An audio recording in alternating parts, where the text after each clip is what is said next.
하나님이 이만한 분이라면 요만큼씩이지만 하나님을 닮아가는 것 같아요. 지난주에도 하나님을 닮아가는 게 있었어요. 뭐예요? 라고 물어봐 주세요. 어떤 식당을 안 가기로 작정한 거예요. 여러분, 이제 어떤 식당을 가서 이제 제안하고 밥을 먹는데 이제 탁자에 이렇게 앉았는데 에어컨이 너무 세더라고요. 너무 세가지고 다른 자리로 옮겼어요. 그리고 이제 사장님께, 사장님, 저희 에어컨 추워가지고 일로 옮겼어요. 그랬더니 그 사장님이 아무 무표정해. 그래서 약간 불쾌하더라고요. 약간. 그래가지고 이제 음식을 갖다 줬어. 고맙습니다. 사장님 고맙습니다. 잘 먹을게요. 또 기분 나쁘더라고요. 또 기분 나쁘. 그래서 이제 먹고 나오면서 사장님, 이게 우리가 이게 그죠, 돈 주고 사 먹지만은 음식하는 게 이게 보통 번거로운 게 아니잖아요. 그래서 정말 고맙습니다. 잘 먹고 갑니다. 그래서 제가 이놈의 집을 내가 다시는 오나 봐라. 왜냐하면 여러분, 사람 사는 정의라는 게 인사도 하고 인사하면 받아도 주고, 여러분, 내가 내 돈 주고 먹으면서 그렇게 머리를 숙여서 고맙다고 하는데, 여러분, 이게 하나님도 그래요. 하나님이 여러분에게 은혜를 베푸시면 고맙다고도 하고 잘 받았다고도 하고. 여러분, 믿음이라는 게 뭔지 아세요?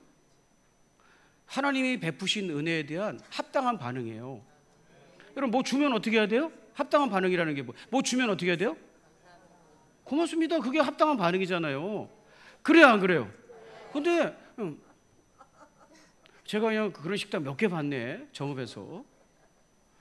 아내는 있잖아요, 주방에서 죽을 힘을 다해서 땀을 흘리면서 밥을 만들면 카운터 보는 남자가 다 손님 내쫓아. 그렇게 무뚝뚝 해가지고. 여러분, 자기가 먼저 인사는 하지 않아도 내가 인사하면 받아는 줘야지. 고맙습니다. 그럼 잘 드셨어요? 이렇게 해서 봐.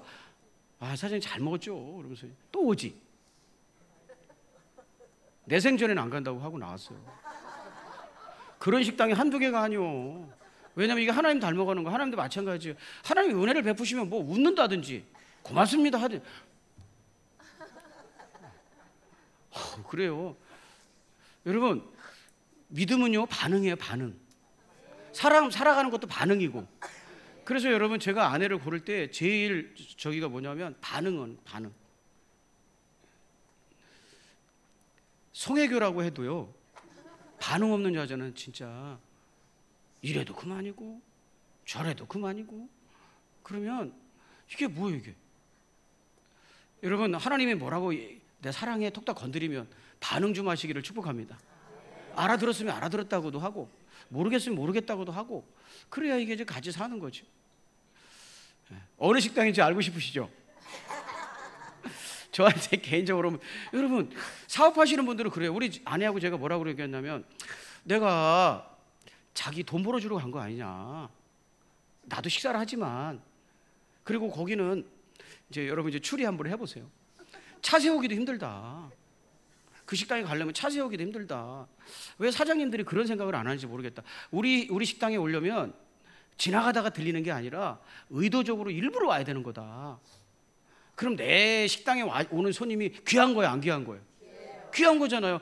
내가 그 식당 가서 밥을 먹어야겠다 하고 일부러 와야지 되는 거란 말이에요. 왜냐면 거기 갈 때마다 이게 좀 이렇게 해요. 차 세우기가 어려워가지고. 그런데 이제 우리가 오면서 그런 거예요. 우리가 뭐 그 식당이 그 식당에 가서 밥 한번 먹으면 그냥 다 기절해 죽어. 그렇게 맛있어서 간 건 아니고 그냥 그거 먹고 싶어서 갔는데 차 세우기 어렵고 그냥 복잡하게 가서 밥을 먹고, 사장님이 수고하시길래 인사말을 건넸는데 저는 척도 안 하고 아무 이런 말 대꾸도 없고 살았는지 죽었는지. 그러니까 굉장히 불쾌하더라고요. 여러분, 이게요, 하나님도 그러신다는 걸 성경에 써 있다니까요. 하나님이 은혜를 베푸시면 받아들여야지 이게 믿음이에요. 그죠? 하나님께서 혜택을 베푸시는 게 은혜잖아요. 그 혜택을 베푸시면 받아들이고 반응하고 이렇게 하는 게 믿음이지, 이러고 있는 게 믿음이 아니란 말이에요. 여러분, 오늘 제가 이렇게 사실은 삐쳐서 안 가는 거예요. 삐쳐서. 하나님 닮아. 회개합니다. 너무 불쾌하더라고요. 그래서 돈 내고 오는데도 굉장히 기분 나쁘고, 그랬어요. 사업하시는 분들 좀 참고하셨으면 좋겠어요. 친절은요 진짜 큰 무기인 것 같아요. 그러니까 일상적인 대화도 해주고요. 아유 그냥 옷 이렇게 잘 입고 오셨네요. 뭐 이렇게 대화도 해주고, 그렇게 하면 좋지 않을까요? 네. 항상 화난 사람, 몹시 분노한 사람, 막 표정이 그래. 그래서 그 집에 들어가기 전에 그러지 말고, 저는요 사장님 위로하려고 그랬거든요. 목사 이렇게 힘드시잖아요. 장사하시는데. 그러니까 농담도 건네고 고맙다고도 하고 이렇게 했는데, 이건 아셔야 돼요. 제가 삐치면 진짜 나쁜 사람이에요. 그 사람. 저는 웬만한 사람한테는 안 삐쳐요. 자, 여러분, 회당장이라는 사람이 오늘 기도했는데, 이 사람의 기도를 좀 들으면서, 기도하는 모습을 보면서 좀 반응을 좀 보여주셨으면 좋겠어요. 여러분 회당장의 기도는요 우리에게 뭘 얘기해 주냐면요, 두 가지를 얘기해 주는데, 첫째는 기도는 두려움과 싸우는 강력한 무기구나, 이것을 우리에게 얘기해 줘요. 기도는 두려움과 싸우는 강력한 무기구나. 여러분, 왜 우리가 두려움을 처리해야 되냐면요, 살면서 두려움의 문제를 처리해야 되냐면, 성경에 보니 아담이 죄를 짓자마자 찾아온 게 두려움이래요. 첫 번째 증상이 두려움이래요. 그 다음부터 모든 인간은 두려움에 사로잡혀 살고 있어요. 그런데 이것이 말세가 될수록, 예수님이 오시는 날이 가까울수록 더 심해지고 더 뚜렷해지고 더 분명해진다는 거예요. 그래서 알베르트 까미라는 사람이 이렇게 얘기했어요. 17세기는 수학의 시대, 18세기는 자연과학의 시대, 19세기는 생물학의 시대, 그리고 지금 우리가 살고 있는 20세기는 두려움의 시대다. 두려움이 점점 뚜렷해진다. 얼마나 불안하게 만드는 것이 많은지 몰라요. 케네스 클라크라는 사람은 이렇게 얘기했어요. 문명의 적이 뭘까요? 문명의 적이 뭘까요? 그것은 다른 무엇보다도 공포입니다. 전쟁에 대한 공포, 침략에 대한 공포, 질병과 기아에 대한 공포는 여러 가지 전설, 식수 또는 다음 해의 농사 계획마저 아주 멈춰버리는 것입니다. 사람들이 두려움과 공포에 사로잡히면 아무것도 못한다. 평론가인 케네스 클라크가 한 말이에요. 여러분, 두려움은요 피한다고 없어지는 것이 아니라 두려움하고 맞서야 없어지는 줄 믿습니다. 여러분, 이런 길을 운전해가는 두 친구가 있었대요. 여러분, 히말라야의 산악지에 되는 도로가 이렇게 되었어요. 막 떨어지고 죽고 1년에도 수십 명이 막 다치고 그래요. 이런 도로를 걸어가는데 친구하고 두 친구가 운전을 하고 가는 거예요. 옆에 탄 친구가 이런 길을 거니까, 이런 위태한 길을 가니까, 친구야, 야, 나는 이런 길을 걸어가니까 그냥 오금이 저리고 무섭다. 벌벌벌 떠니까 운전하는 친구가 이렇게 했어요. 너도 나처럼 해봐. 그랬어요. 어떻게 하는데? 눈을 감어. 눈 감고 운전하면 되는 거예요. 여러분, 두렵고 떨린다고 눈 감고 피하면 되나요? 절대 해결되지 않습니다. 두려움은요 맞설 때 없어지는 거예요. 자, 이해가 되시면 아멘. 제가 두려움과 맞선 얘기 해드릴게요. 제가 세상에서 제일 무서워했던 거, 아기 때 세상에서 제일 무서워했던 건 주사바늘이에요. 이렇게 긴 주사바늘이 물방울이 뚫뚝 나오면서 찌르겠다고 오면요, 어렸을 때 학교 가기가 싫었어요. 내일은, 왜냐면요 선생님들이 꼭 광고를 해요. 목욕하고 오라고.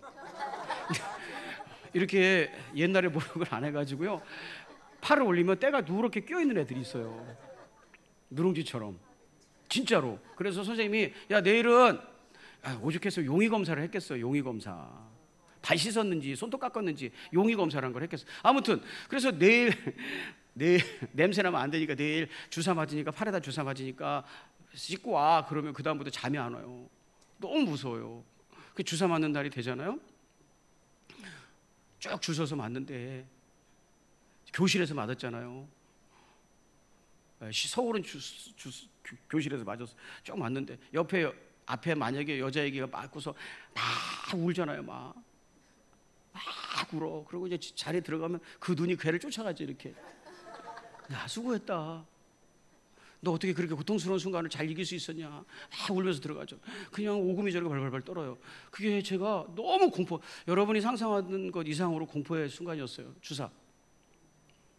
주사 맞는 거. 제가 예수 믿고 이웃들에게 좋은 일 할 게 뭔가 조금이라도 삶의 영역에서 갖가지 부분에서라도 이웃을 돕고 살아야지 하면서 생각했던 게 헌혈인데요. 헌혈 한 번 하고 말았어요. 왜냐하면 주사 바늘이 너무 무서운 거예요.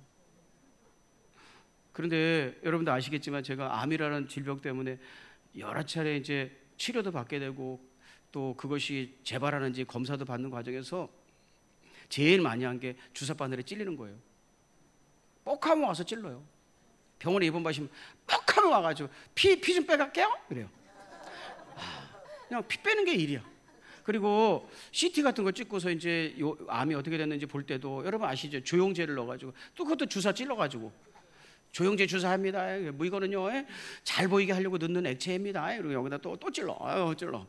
지금 얼마나 피를 많이 뺐으면요 간호 선생님한테 조금 여유가 생겼을 때 이렇게 얘기했어요. 암 때문에 죽지 않고 피 모자라 죽겠어요.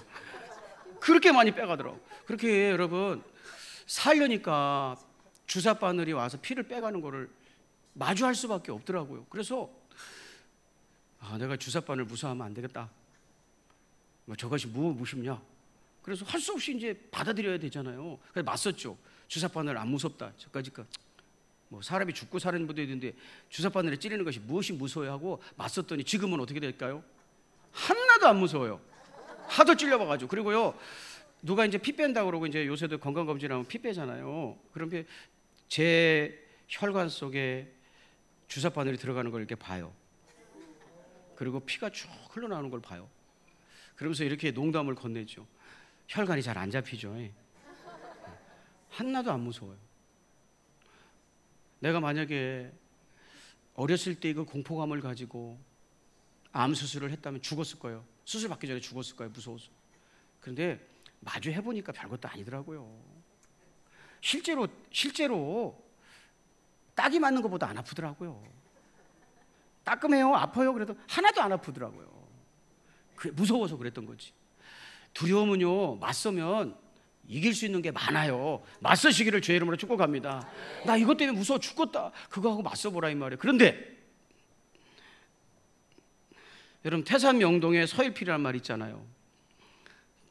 태산명동에 서일필.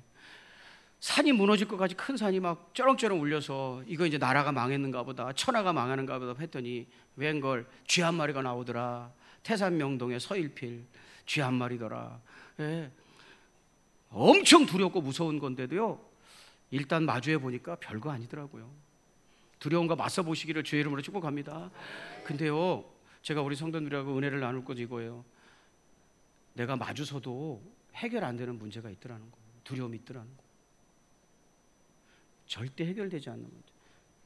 오늘 회당장에게 있었던 문제가 그런 문제예요. 용기 있게 맞서도 해결되지 않는 문제, 죽음의 문제. 죽으면 나는 어떻게 될까? 여러분 어린 딸이 죽게 됐다는데 너무 무섭고 두려운 거예요. 우리 딸이 죽는 세상은 어떤 세상일까? 예. 그래서 이 사람은 그 두려움의 문제를 해결하기 위해서 여러분 오늘 본문 중에 나오잖아요. 두려워 말고 믿기만 하라. 예. 그 두려움의 문제를 해결하기 위해서 어떻게 했다는 거예요? 주님 앞에 나와서 기도했다는 거예요. 여러분 이 회당장이 우리에게 얘기해 주는 건 이거예요. 내가 용기를 내서 맞서도 해결되지 않는 두려운 문제들이 있는데 그게 진짜 두려운 문제고, 내가 맞서면 해결되는 문제는 사실은 가짜 두려움이죠. 그게 진짜 두려운 문제고, 그 두려운 문제는 하나님 앞에 나와 간절히 기도함으로 해결할 수 있다는 것을 얘기해 주고 있습니다. 자, 우리 회당장의 기도를 볼까요? 마가복음 5장 21절부터 23절에 보면 회당장 중에 하나인 야이로가 하는 이가 와서 예수를 보고 발 아래 엎드려 간곡히 구하여 이르되 내 어린 딸이 죽게 되었사오니 오셔서 그의 위에 손을 얹으사 그로 구원을 받아 살게 하옵소서. 죽는 문제가 이 사람에게 두려웠던 거죠. 와서 그랬어요. 여러분 회당장은요 보통 이스라엘은요 회당을 중심으로 마을이 발전해요. 그거를 따라서 기독교 국가들도 예배당을 중심으로 마을이 발전하는 것처럼 회당이 세워지고 그 주변으로 마을이 발달하는데 회당장은 누구를 찾아가는 사람이 아니에요. 마을의 중심이에요. 회당이. 사람들이 거기서 회의도 하고 교육도 받고 예배도 드려요. 사람들이 주로 찾아와요. 근데 회당장이 예수님을 찾아갔대요. 이것은 그의 간절함을 보여주는 거예요. 다급함을 보여주는 거예요. 그리고 발 아래 엎드렸대요. 그의 자세를 보여주는 거예요. 기도는요, 겸손한 거예요. 그리고 간곡히 구했대요. 나 좀 도와달라고, 살려달라고. 여러분, 이렇게 기도하는 모습을 보고 다른 사람이 이렇게 평가했습니다. 그 사람이, 회당장이 예수님 앞에서 기도하는 모습을 보면서 이렇게 평가했어요. 마가복음 5장 35절 같이 읽어볼까요? 시작.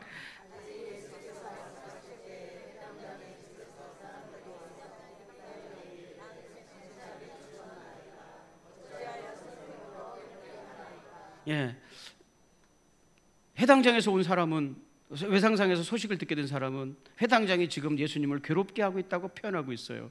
이 괴롭히다라는 말이 스킬로라는 헬라어인데, 호코마 주석의 설명을 제가 소개해 볼게요. 호코마 주석에서는 스킬로라는 낱말이 이렇게 쓰인다고 설명하고 있습니다. 괴롭게 하다는 뜻의 원어 스킬로는 원래 짐승의 가죽이나 나무의 껍질을 벗길 때 사용하던 말로서 가혹할이 많지 혹독한 고통이나 쓰라림을 뜻한다. 그러니까 얼마나 애절하게 하나님 앞에 나와서 기도하는지, 야, 저렇게 예수님을 괴롭혀도 되나? 예수님이 쩔쩔매는 거예요, 그 사람의 기도에. 그래서 괴롭게 하지 마세요 라고 표현했다는 거예요. 여러분, 성경은 이런 걸 기도라고 그래요. 그냥 주사위 던지듯이 좋은 숫자 나오면 좋은 거고 안 좋은 숫자 나오면 안 좋은 거다라고 하는 게 기도가 아니라, 그걸 지켜본 사람은, 회당장의 기도를 지켜본 사람은 회당장이 예수님을 괴롭힌다고 표현했어요. 얼마나 간절하게 기도하는지. 여러분, 우리 살다 보면 도무지 해답이 없는 무섭고 두려운 문제가 있으면, 여러분, 기도하시라는 말은 이렇게 적극적인 태도를 가지고 안주하지 말고 십자가 밑에 나와서 기도하시라는 말이에요. 기도하시기를 주의 이름으로 축복합니다. 그냥 이렇게 하는 게 아니라 정말 하나님밖에는 나에게 소망이 없다라고 말하고 생각하고 기도하시면 하나님 만지시는 거예요. 여러분, 성경은요, 두려움을 해결하는 기도는 전부 다 그렇게 하라고 되어 있어요. 자, 한 구절만 소개하고 넘어갈게요. 시편 34편 4절도 내가 여호와께 간구하매 내게 응답하시고 내 모든 두려움에서, 여기도 기도로 두려움을 해결했다고 고백하고 있거든요. 모든 두려움에서 나를 건지셨도다 하면서 그가 간구하매라는 표현을 쓰고 있어요. 간구하매라는 표현은 다라신데요, 엄청난 열심히 찾아내는 걸 얘기하는 거예요. 그러므로 두려움에 대한 맞서는 우리의 기도는 간절한 기도라는 것을 이 회당장이 얘기하고 있습니다. 두 번째, 기도하는 사람이 주님께 중요한 사람이라는 것을 이 성경은 우리에게 얘기해 줍니다. 여러분, 기도하는 사람이 없어요. 여러분, 요즘에 사람의 한탄이 뭡니까? 사람은 많은데 사람이 없다는 거예요. 경영자는요, 누군가를 고용해야 되는 사람은 쓸만한 사람이 없어요. 제가요, 제 어린 시절을 보낸 제 모교회 1년 선배, 지금 목사님 되셨는데, 그분을 보면서, 그분은요 형수님 집에서 살았어요. 그래서 눈치가 되게 빨라요. 그런데 그분이 하는 처신을 보면서, 아, 사람은 저렇게 살아야 되는 거라를 배웠고, 속으로 그렇게 생각해서 저분은 반드시 성공한다. 반드시. 뭘 보냐면요, 나보다 한 살밖에 안 많은데 저는 철이 없어가지고 아무것도 모르는데요, 그 형님은, 지금 목사님 되신 그분은 누가 빗자루를 들고 물걸 쓰면요 항상 가서 자기가 빗자루를 뺏어요. 그리고 제가 할게요 그래요. 요즘은요, 목회자가 이게 쓸고 있어도요, 목사님 저기도 더럽네요, 저기도 떨어졌네요, 이래요. 눈치가 없는 거예요. 센스가 없는 거예요. 거들어줄 줄 알고 헤아릴 줄 알고, 이게 센스잖아요. 직원으로 이런 사람 만나면 축복이에요. 뭘 해야 되는지를 아는 거죠. 그러니까 혼자 열심히 쓸고 있으면 얼마나 힘들까, 내가 좀 도와줘야 되겠다 하고 딱 빗자루 뺏는 거예요. 그럼 그 사람이, 아, 못된 놈 그러겠어요? 아, 이러면 일머리를 안다, 센스가 있다, 이러지. 항상 그런 식으로 행동하더라니까요. 밥 먹자 그러면 딱 상부터 피우고 준비해줘요. 뭐가 필요한지를 알아가지고 탁탁탁탁 준비해요.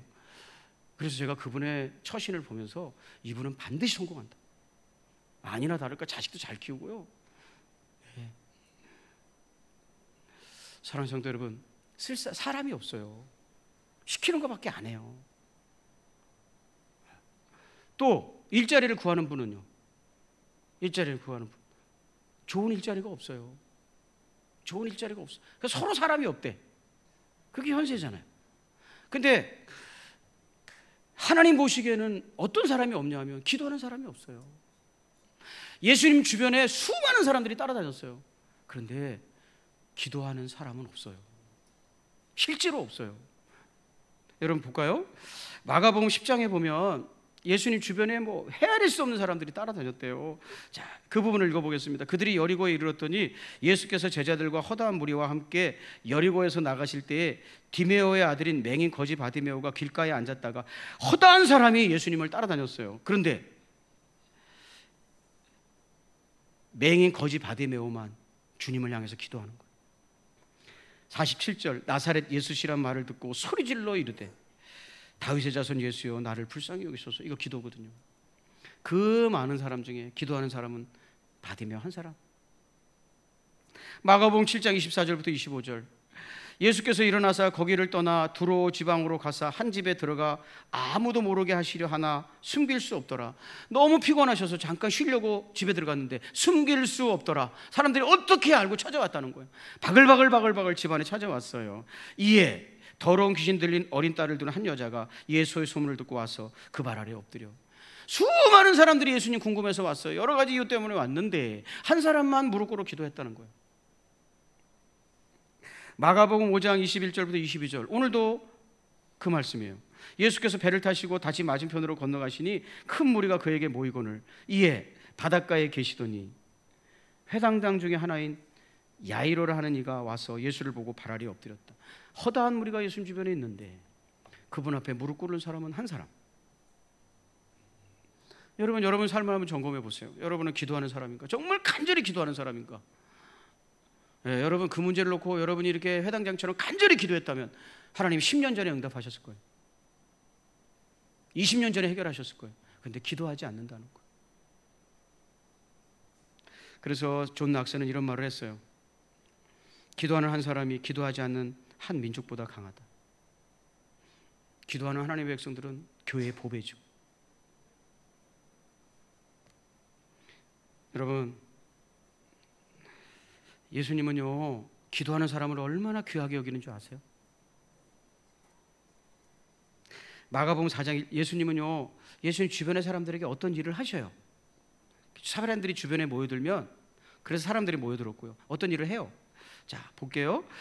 마가복음 4장 1절부터 2절에 보면 예수께서 다시 바닷가에서 가르치시더니 큰 무리가 모여들거늘 예수께서 바다에 떠있는 배에 올라 앉으시고 온 무리는 바닷가 육지에 있더라. 이에 예수께서 여러 가지 비유로 가르치셨다. 그러니까 사람들이 모이면 예수님께서 가만 놔두는 게 아니라 가르치셨다는 거예요. 그를 돌보시는 거죠. 마태복음 19장 2절에도 큰 무리가 따르거늘 예수께서 거기서 그들의 병을 고치셨다. 많이 따라오는 사람 중에 아픈 사람도 있고 연약한 이들도 있으니까 고쳐주셨다는 거예요. 그런데 오늘 많은 사람들이 예수님 주변에 오늘 본문 말씀 주변에 모여드는데 예수님이 그냥 가만히 계신 거예요. 뭐 가르치시든지 기적을 베풀든지 병을 치료하든지 그러시지 않고 그냥 가만히 계신 거예요. 자, 그 부분을 읽어볼게요. 마가복음 5장 21절, 예수께서 배를 타시고 다시 맞은편으로 건너가시니 큰 무리가 그에게로 모이거늘 이에 바닷가에 계시더니, 계신 거예요. 왜 계셨어요? 누군가를 기다리는 거예요. 많은 사람들보다 지금 누군가를 기다리는 거예요. 누굴 기다렸어요? 해변에서 가만히 기다리고 계신 거예요. 사람들이 막 시끌시끌하죠. 막. 계시더니 누구를 기다려요? 잠시 후 얼마나 시간이 지났을까? 어떤 사람이 울면서 뛰어오는 거예요. 덜썩 무릎을 꿇고 예수님의 가슴을 쥐어짜는 기도를 하는 거예요. 살려달라고. 뭐예요, 여러분? 기도하는 사람을 기다리시는 거예요. 여러분, 이 사건은요 예수님이 뜬금없이 그 바다 건너편으로 오시는 거예요. 뜬금없이. 여기서 지금 많은 사람들이 추종하고 사역이 잘 되고 있거든요. 근데 배를 타고 뜬금없이 거기 와서 해변에 와서 가만히 계신 거예요. 쉬려고 온 것도 아니에요. 사람들이. 근데 왜 그러셨는가? 여러분, 누구를 찾아오신 거예요? 거기에 기도의 제목을 가진 사람이 있더라는 거예요. 그 사람 기다린 거예요. 여러분, 하나님이 기도하는 사람을 얼마나 귀하게 여기시는지를 보여주는 장면이에요.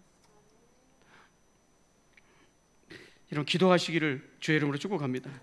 이 사람 이야기만 여러분과 나누고 마칠까요? 조지 뮬러라는 분. 이 사람은요, 아버지가 세무 공무원이셨는데 아주 못된 놈이었어요. 못된 놈. 저랑 눈 마주치는 분은 못된 사람은 아닌 것 같아요. 근데 이제 눈이 안 부딪히는 사람은 좀 생각해 보세요. 자, 이분의 자서전에 이런 말이 있어요.